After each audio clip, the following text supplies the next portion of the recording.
의 아들 솔로몬을 이스라엘 왕으로 삼고 이스라엘 모든 방백과 제사장과 레위 사람을 모았더라. 레위 사람은 30세 이상으로 계수하니 모든 남자의 수가 38,000명인데 그 중의 24,000명은 여호와의 성전의 일을 보살피는 자요 6,000명은 관원과 재판관이요 4,000명은 문지기요 4,000명은 그가 여호와께 찬송을 드리기 위하여 만든 악기로 찬송하는 자들이라. 27절 다윗의 유언대로 레위 자손이 20세 이상으로 계수되었으니 그 직분은 아론의 자손을 도와 여호와의 성전과 뜰과 골방에서 섬기고 또 모든 성물을 정결하게 하는 일, 곧 하나님의 성전에서 섬기는 일과 또 진설병과 고운 가루의 소재물, 곧 무교 전병이나 과자를 굽는 것이나 반죽하는 것이나 또 모든 저울과 자를 맡고 아침과 저녁마다 서서 여호와께 감사하고 찬송하며 또 안식일과 초하루와 절기의 모든 번제를 여호와께 드리되 그가 명령하신 규례의 정한 수요대로 항상 여호와 앞에 드리며 또 회막의 직무와 성소의 직무와 그들의 형제 아론 자손의 직무를 지켜 여호와의 성전에서 수종드는 것이더라. 아멘. 어느 날 제가 출근을 하니까 목양실에 있던 화초 하나가 더위를 먹었는지 이파리가 이렇게 쭉 힘없이 쳐져서 고개를 떨구고 있더라고요. 제가 보면서 아니 이 귀한 화초분께서 사망하신 게 아닌가 하고 미안한 마음이 들어서 시원한 물을 흠뻑 주었습니다. 이때 사진이 올라와야 하는데 미리 왔습니다. 제가 오늘 얘기할 거라고 생각을 못했기 때문에 그때 축 처져서 그냥 말라 비틀어진 모습은 찍지 못했는데요. 물을 흠뻑 주고 나니까 한낮을 지나니까 이렇게 꼿꼿하게 생기 있게 화초가 살아났습니다. 때 맞춰 물을 주는 게 이렇게 중요하구나 이렇게 생각하면서 평범한 일상의 이야기지만 참 생기가 돋는다는 것, 이 활력이 회복된다라는 것, 다시 살아난다라는 것이 이런 거구나 라는 것을 새삼 느꼈습니다. 한 주간 여러분 어떻게 사셨습니까? 이런저런 일로 시들고 힘없고 또 약해진 몸과 마음과 영혼 아니신가요? 만약에 그렇다면 여러분의 몸과 마음과 영혼에 예배를 통해서 하나님께서 생기를 주시고 회복을 주시고 은혜를 베풀어 주시기를 우리 주님의 이름으로 간절히 축원합니다. 오늘은 다시 예배를 회복하자라는 말씀으로 여러분에게 말씀을 선포하겠습니다. 역대상 23장은 이렇게 시작합니다. 읽은 대로입니다. 다윗이 나이가 많아 늙음에, 이 의미가 뭔지 아시겠죠? 이제 임종이 다가왔다라는 겁니다. 이제 늙어서 죽기 전에 일생의 과업으로 마지막 유정의 미를 거두기 위해서 두 가지 일을 했다라고 합니다. 하나는 솔로몬을 후계자로 세운 겁니다. 솔로몬을 이스라엘의 왕으로 삼고 이걸 잘 바통을 터치해야 자기가 영광스럽기 때문에 그렇습니다. 그리고 하나도 우리가 주목해서 보아야 할 부분이 있습니다. 이스라엘 모든 방백과 제사장과 레위 사람들을 모았더라, 그렇게 이야기를 하고 있습니다. 다윗이 제사장 레위인을 모았다라고 하는 말은 한마디로 예배를 정비하고 회복했다라는 뜻입니다. 제사장 레위인의 임무는 다른 게 아니에요. 하나님께 예배 드리는 일에 특별히 선별되고 특별한 임무를 띠고 늘 그 일을 위해 살았던 사람이 바로 제사장 레위인들이기 때문에 그렇습니다. 다윗은 솔로몬이 성전을 건축 잘 하도록 물적 자원, 인적 자원을 다 준비해 주었습니다. 거의 90% 정도 그냥 다 미리 준비해 주었어요. 그게 우리가 읽었던 오늘 바로 앞장에 있는 22장의 내용입니다.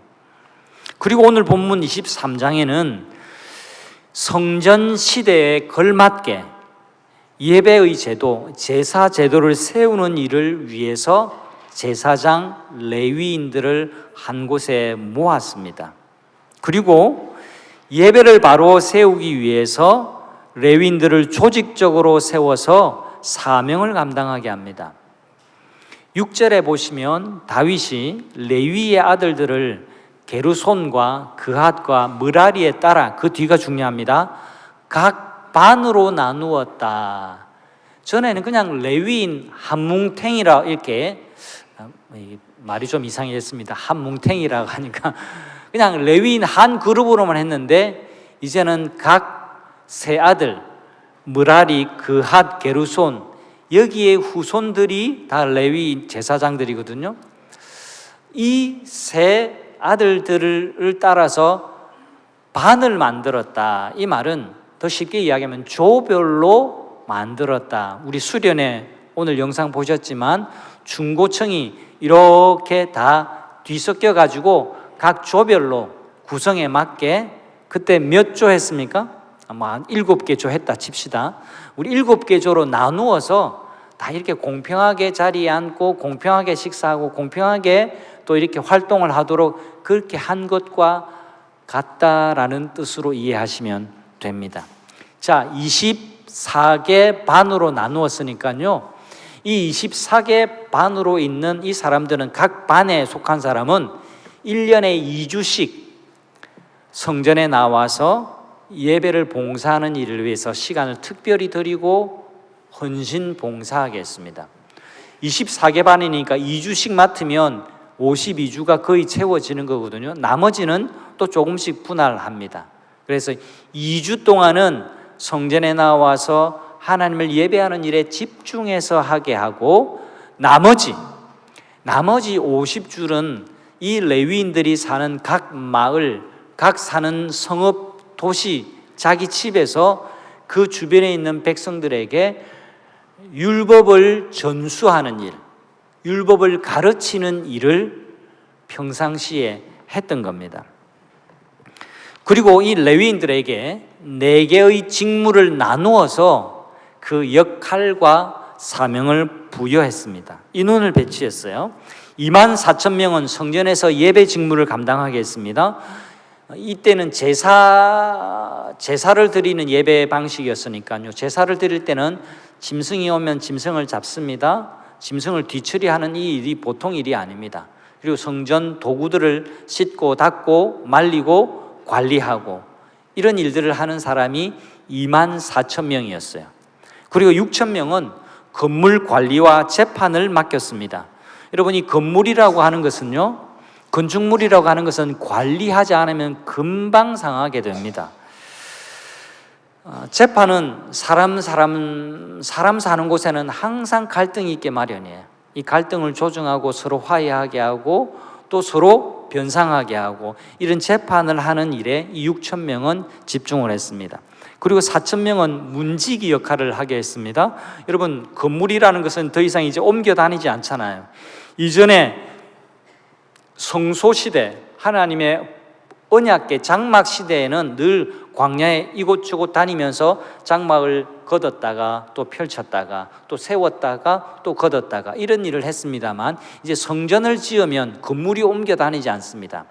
이제는 달라져야 됩니다. 건물이 세워지면 그 건물을 지켜야 됩니다. 어떻게 해요? 건물 안에 있는 귀중한 예물, 또 귀한 금부치 같은 성물들이 반출되지 못하도록, 나가지 않도록 지켜야 합니다. 또 바깥에 부정한 것이, 또 옳지 않은 것이 들어오지 않도록, 더러운 것이 들어오지 않도록 문을 지켜야 했습니다. 그래서 말은 문지기지만 굉장히 중요한 역할을 맡은 이 사람들이 6,000명이 24반을 나누어서 계속해서 섬겼던 겁니다. 그리고 4,000명은 찬양대를 했습니다. 매 예배 때마다 아침 저녁으로 상번제 늘 예배 드릴 때마다 찬양대를 맡아서 이렇게 찬양을 했던 거예요. 그리고 초하루, 그다음에 절기, 그다음에 그 순번대로 안식일, 이런 굉장히 중요하고 특별한 예배 때마다 찬양대가 하나님을 예배하는 일을 했던 겁니다. 자, 이 모든 것이 이제 새로운 시대를 맞이하는 성전 시대를 앞두고 예배를 정비한 이야기입니다.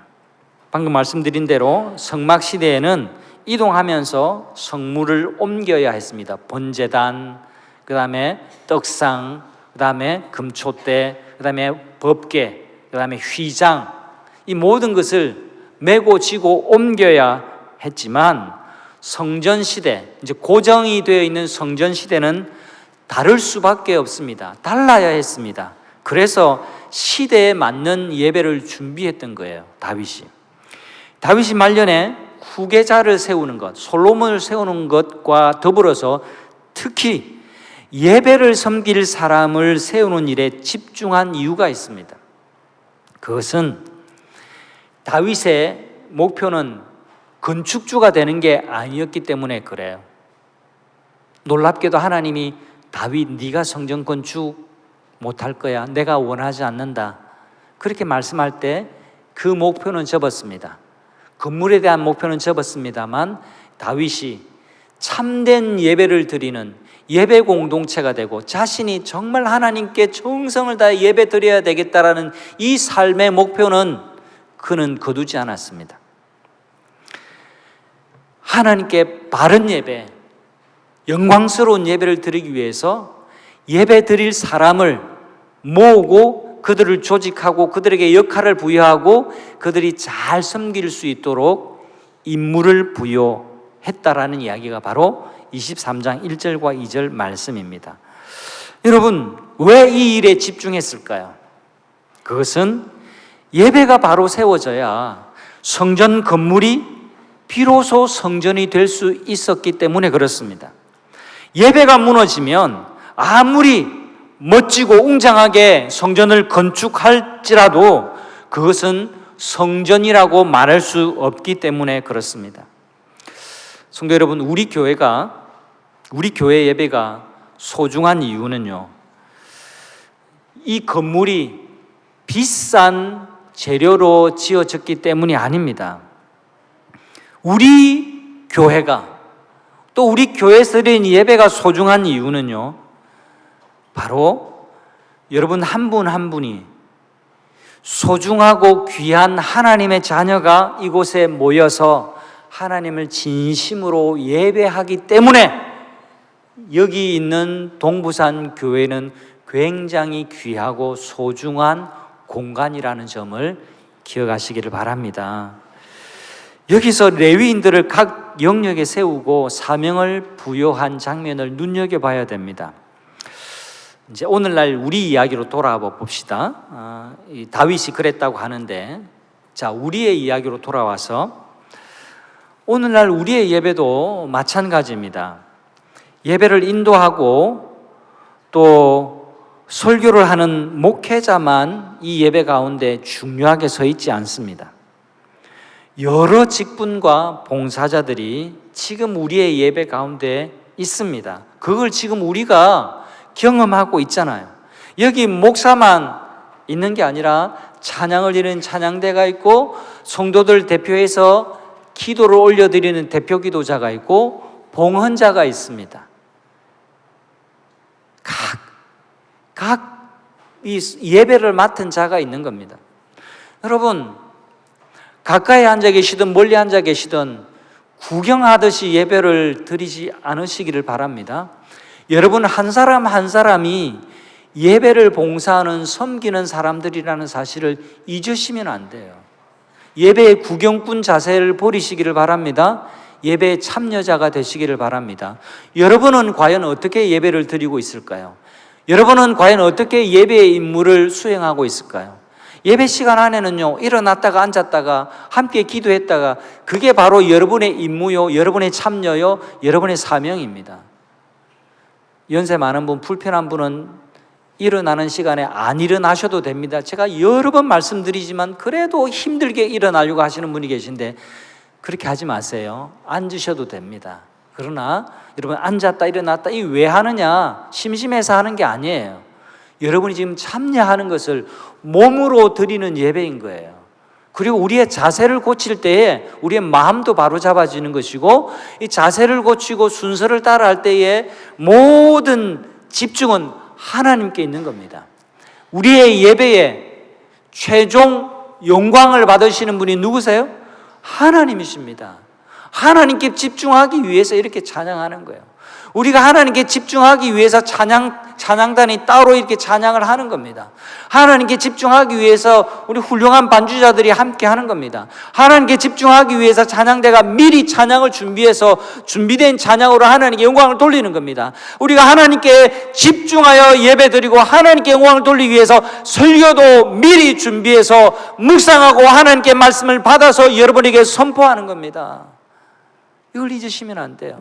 그리고 예배는 이 안에서만 이루어지는 게 아닙니다. 이 전에도 예배가 이루어지고 있다는 사실을 여러분 간과하시면 안 됩니다.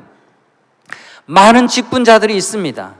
구석구석 청소를 하고, 또 오늘 우리가 맛있는 음식을 먹기 전까지는요, 오늘만 있는 게 아닙니다. 시장을 보고 다듬고 요리를 하고 또 저장을 하고 많은 과정들이 있어요. 찬양을 준비하고, 또 이런 건물이라는 게 늘 언제나 고장나기 마련이에요. 고장난 곳을 수리하는 분도 있습니다. 많은 분들이 이모저모의 모습으로 잘 감당하고 있기 때문에 우리의 예배가 오늘 이 시간에 드려지고 있는 겁니다. 성도 여러분, 레위인의 마음과 사명으로 예배를 드릴 수 있기를 간절히 바랍니다. 여러 사정으로, 또 방금 제가 쭉 나열한 그 섬김의 봉사의 자리에 서지 못하는 분들도 귀담아 들어주시기를 바랍니다. 레위인들이 아침과 저녁마다 서서 여호와께 감사하고 찬송하며 30절 말씀입니다. 여러분, 설 때 거룩한 마음으로 일어서 주십시오. 앉을 때 주님을 바라보고 앉으시기를 바랍니다. 모든 예배 순서마다 예배 중에 일어나고 앉는 것도 정성을 다하는 여러분 되시기를 바랍니다. 일어서고 앉고 찬양하고 기도하는 모든 시간에 진심을 다하고 정성을 다하고 열정으로 참여하는 예배 구경꾼이 아니라 예배 동참자가 되는 이 시대의 레위인들이 다 되시는 성도님들이 되시기를 바랍니다. 하나님께 집중하시기를 바랍니다. 그래야 우리의 시들은 영혼이 살아나는 줄 믿으시기를 바랍니다. 그냥 와 앉았다가 덤덤한 마음으로 돌아가지 마시고 내 시든 영혼이, 내 갈급한 영혼이 다시금 일어나고 살아나고 생기를 얻고 바르파듯해지고 그런 심령이 되시기를 마음에 간절한 소원을 가지시고 예배를 회복하는 여러분 되시기를 바랍니다. 다윗의 또 다른 파격적인 조치는요 27절 이하에 나와요.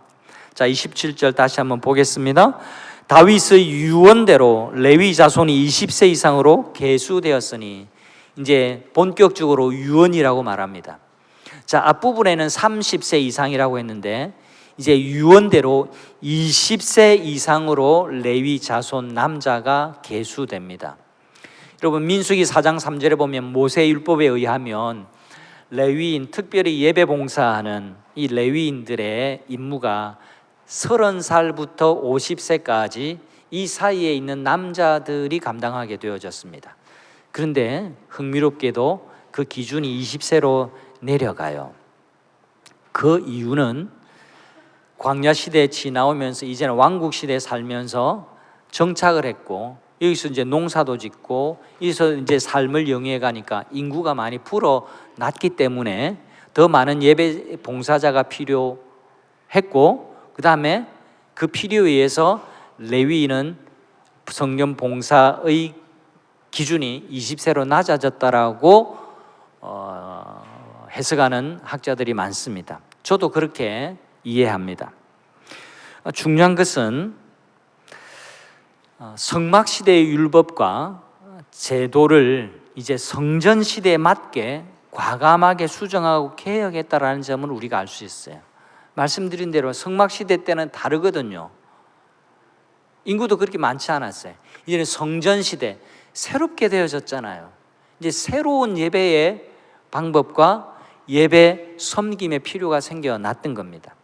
그걸 과감하게 말년에 다윗이 그걸 정비 그리고 개혁했다라는 것을 성경은 우리에게 가르쳐 주고 있는 겁니다.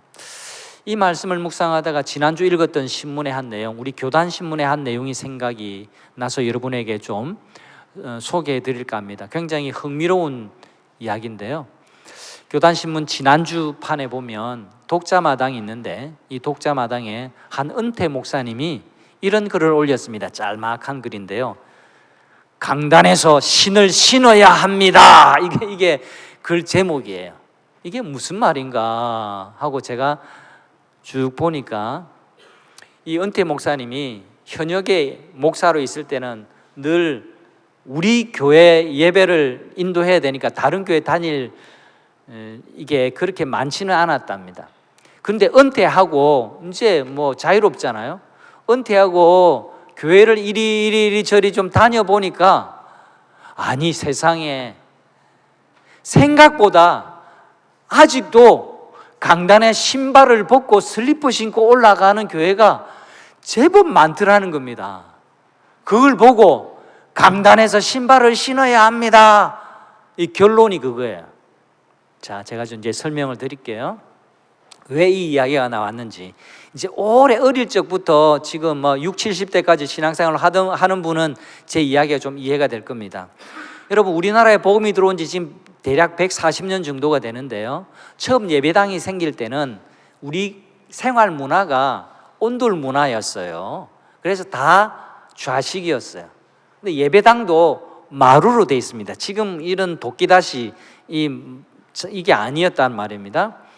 전문 용어 도끼다시가 나왔는데 다 알아들었으리라 생각을 하고 다 마루판이었어요. 마루판. 그래서 마루판에 방석 깔고 그렇게 신발 벗고 들어가서 그렇게 했습니다.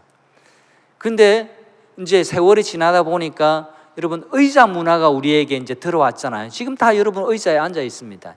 이제 예배당 기도원 빼놓고는 뭐 기도원도 이제 의자로 바뀌고 있습니다. 사실은 이미 많이 바뀌었고요. 이제 마루바닥이 아니라 의자가 들어와서 앉아 보니까 좋거든요. 여러분도 좋으시죠? 여러분 마루바닥이 편해요? 의자가 편해요? 의자가 편하죠. 그건 두말하면 잔소리죠. 이제 문화가 들어와서 이제 교회당도 이제 처음에 마루반으로 이렇게 공사를 했지만 의자가 들어왔어요. 근데 의자 앉고 보니까 편하거든요. 근데 이것도 단계가 있었어요. 이것도 변화가 얼마나 무서웠던지 뒤쪽은 의자로 하고 앞쪽은 마루판으로. 그래서 의자가 아직 안 편한 사람은 마루바닥에 그냥 앉고 그 다음에 의자가 편한 사람은 앉다가 점점 의자가 다 자리를 차지하게 되었어요. 그 다음에 의자 앉아보니까 편하거든요. 근데 가만히 생각해 보니까 의자가 있는데 굳이 신발을 벗을 이유가 어디 있느냐 생각하고 점차 이제 신발장은 없애고 이제 신발 신고 의자에 이까지는 다 해결됐어요. 근데 여기가 문제예요. 여기는 자꾸 신발을 벗고 올라간다는 거예요. 왜 그래요? 거룩하고 성스러운 곳이니까. 옛날에는요 강대상도 2개였어요. 이 위에 강대상이 있고 밑에 강대상이 있어요. 위에 강대상은요 주일에만 써요. 수요일에는 위에 강대상에서 설교도 안 해요. 밑에서도 해요. 그래요. 또 여자들은 요 위에는 또 못 올라왔어요. 세상에 그런 일이 다 있냐 하고 저를 쳐다보는 분이 계신데, 여러분요 이 마이크 여성분들은 못 썼어요. 우리 교회는 지금 안 그렇지만 그리고 여자분들 권사님들도 뭐 헌신 예배 사회 하면요 여기서 못해요. 밑에서 했어. 밑에서. 근데 아직도 신발을 벗고 올라가는 데가 있대요. 결론은 신발을 신어야 합니다인데요. 왜 자꾸 그러냐 하니까 이 강단이 거룩한 곳이라고 생각하는 거거든요. 근데 여러분 잘 생각해 보세요. 강단은 거룩하고 여기는 안 거룩합니까? 하나님의 영광이 여기만 반짝하고 비추고 여기는 하나님 영광이 없습니까? 이렇게 구분한 게 이상한 거예요. 그리고 모세와 여호수아에게 네가 선 곳은 거룩한 곳이니 네 발에 신을 벗으라, 이 말씀을 근거로 해서 이거는 주의 종들이 여기 서는 곳이니까, 여러분 그건 모세하고 여호수아에게 주신 말씀이지 어디 오늘날 우리에게 주신 말씀입니까? 그렇지 않습니다. 그리고 일반적으로 생각을 해보세요. 굉장히 중요한 행사할 때, 국가 행사, 뭐 대통령 위임식이나 8.15 해방식 같은 거 할 때 연단에 여러분 장관 대통령이 이 엄숙한 때에 밑에 앉아 있다가 올라갈 때 신발 벗고 구두 벗어놓고 슬리퍼 신고 이렇게 한다고 생각해 보십시오. 이게 문화에 안 맞잖아요. 그건 결례예요, 결례. 다른 분들은 다 신발 신고 앉아 있는데 이게 신발 벗고 그냥 이렇게 슬리퍼 신고 뜰뜰뜰뜰 하면서 이게 다니는 게 사실을 따지고 보면 결례라는 겁니다. 그래서 결론적으로 신발을 강단에서 신어야 합니다, 이렇게 얘기하고 있는 겁니다. 지금 격세지감이죠. 그런데 이런 일들이 우리에게 있다라는 겁니다. 여러분, 바뀐 시대에는 바뀐 예배의 모습으로 정비가 되고 개혁되는 게 중요합니다. 자, 이건 뭐 여러분하고 별로 실감 있게 바로 연결이 안 돼서 뭐 남의 이야기처럼 들으실지 모르겠지만 이제부터가 중요합니다. 우리의 이야기로 가져와서 한번 생각을 해 보실까요? 오늘 말씀에 비추어서 솔직하게 우리 자신을 되돌아봤으면 좋겠습니다. 예배는 거룩하신 하나님께 드리는 것이기 때문에 거룩합니다. 예배의 공간이 예배당이든 뭐 강단이든 집이든 차이가 없습니다. 근데 많은 분들이 교회에서는 거룩하게 예배를 드리는 것 같은데 집에 들어가면 예배하는 게 아니에요. 교회에서 예배는 교회에서만 드리는 것으로 오해하고 착각하고 있는 분들이 많아요. 아닙니다. 여러분 직장 속에서도 여러분 예배하면서 사는 것 기억하기를 바랍니다. 여러분 예수원, 강원도 태백에 가면 예수원이라는 곳이 있는데요, 거기 가면 노동은 기도이고 기도는 노동입니다. 예배실 바로 양옆에 딱 붙여 놓았습니다. 저는 그 말에 동의합니다. 여러분, 우리 일이 예배고 우리가 예배하는 이것이 우리의 일이라는 것을 기억하십시오. 나는 레위인이 아닌데, 나는 레위인이 아니고 그냥 김해 김씨야. 나는 장로도 아니고 목사도 아닌데 그냥 일주일에 한 번 내가 안 빠져주는 게 중요하지, 눈도장 하는 게 중요하지. 오해십니다. 착각이십니다. 바른 예배가 아닙니다. 영적으로 따지고 보면 우리 모두가 다 성별되고 구별되어진 영적인 레위인들이라는 사실을 잊지 마시기를 바랍니다. 한 사람도 여기에 구경하듯이 왔다가 가는 사람 없기를 간절히 바랍니다. 그런 마음으로 와 앉았다가 돌아가는 분이 있다면 다시 예배를 회복하시기를 바랍니다. 그것이 사는 길이라는 사실을 기억하시기를 바랍니다.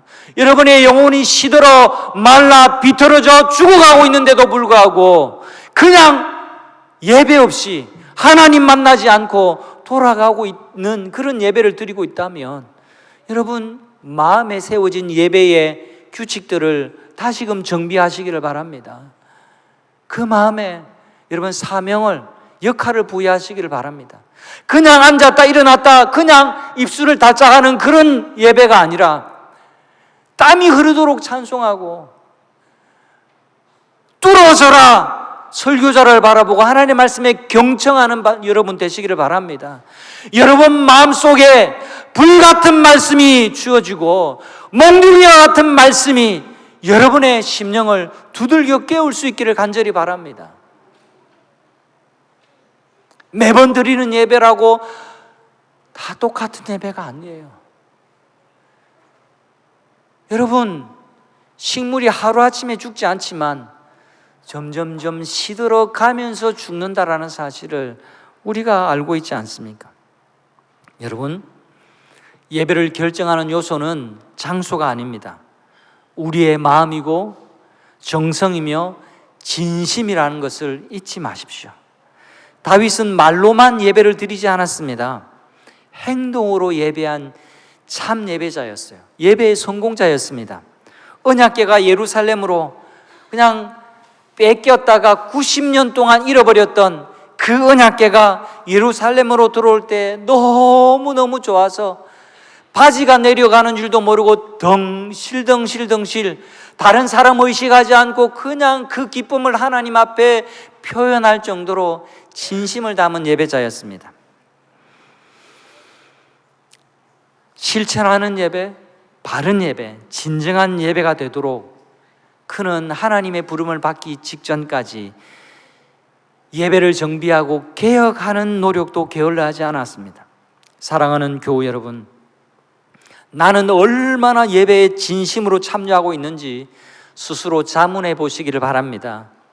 혹시, 정말 혹시나 밥상 다 차려놓아도 숟가락 드는 것조차도 싫어하는 아이처럼 게으르게 준비 없이, 정성 없이, 열정 없이, 진정성 없이 수동적으로 예배하는 모습은 아닌지 되돌아보실 수 있기를 바랍니다.